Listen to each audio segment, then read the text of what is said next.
आखिर कब तक सीता जी को ही अग्नि परीक्षा देनी पड़ेगी? राम जी क्यों नहीं दे सकते अग्नि परीक्षा? आपने ये डायलॉग्स कई मूवीज में सुना होगा, लेकिन माता सीता ने क्यों दी थी अग्नि परीक्षा? क्या था इसका सच?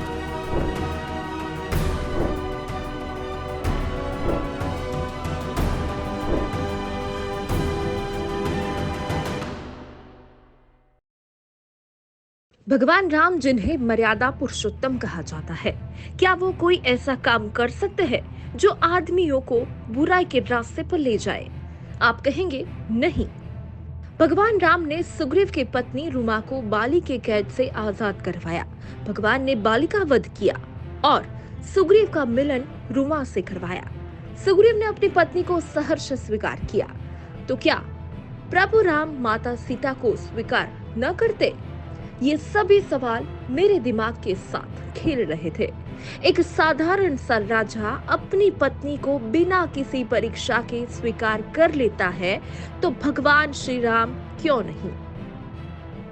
इस सवाल का जवाब मिला तुलसीदास जी की लिखी श्री रामचरित मानस के अरण्य कांड के दोहा नंबर 23 की चौपाई में, जहां भगवान राम माता सीता को कहते हैं कि जन कल्याण के लिए अभी हमें कुछ दिन दूर रहना होगा। सीता माता और भगवान राम को वियोग का दुख सहना होगा। तब प्रभु राम ने अग्निदेव की स्तुति कर उन्हें बताया कि जब तक रावण वध नहीं हो जाता, तब तक मैं अपनी पत्नी को आपके सपुर्द करता हूँ और आप सीता के स्थान पर एक प्रतिबिंब भेज दीजिए, जिससे इस घटना को पूर्ण होने में मेरी मदद हो पाए। तब अग्निदेव ने सीता माता को सुरक्षित अपने पास बुला लिया और लोगों को दिखे, इसलिए सीता माता का एक प्रतिबिंब इस संसार में आ गया।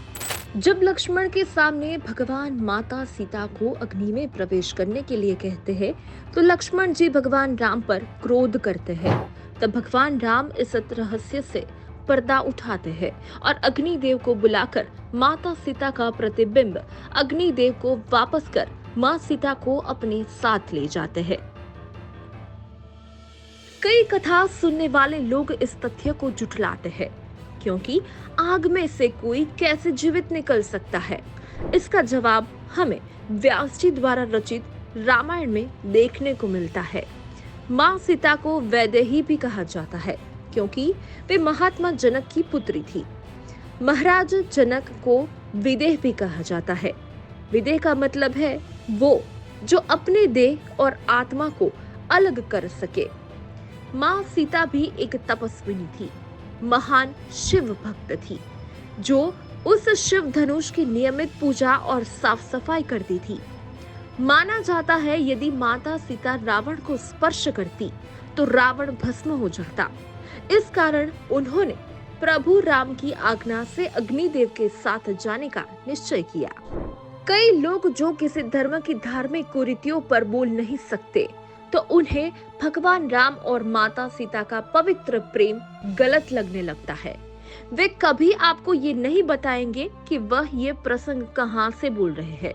वे आपको कहेंगे, माना माता सीता अग्नि परीक्षा के लिए तैयार भी हो गई थी, तो भगवान राम को उन्हें रोकना चाहिए था।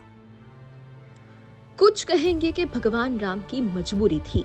उस युग में कोई भी व्यक्ति अगर सच बोल रहा होता था तो आग उसका कुछ नहीं बिगाड़ सकती थी, इसलिए भगवान राम ने माता सीता को आग में से आने को कहा।